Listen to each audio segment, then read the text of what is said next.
Nakaligtas ang 379 na mga pasahero sa nasunog na Japan Airlines plane kasunod ng pagbangga nito sa isang Coast Guard aircraft sa Haneda Airport sa Tokyo, Japan araw ng Martes, January 2. 5 crew ng Coast Guard ang nasawi, habang sugatan naman ang kapitan dahil sa insidente.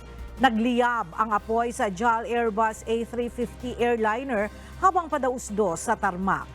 Natupok ng apoy ang airliner pero bago pa magliyab ay nakalabas ang mga pasaherong sakay nito pati na rin ang cabin crew. Batay sa mga opisyal, wala pang ulat ng engine problem o iba pang suliranin sa airliner bago ang paglapag nito. Patungo naman sa Niigata sa Japan's West Coast ang Coast Guard plane upang mag-deliver ng tulong kasunod na malakas na lindol.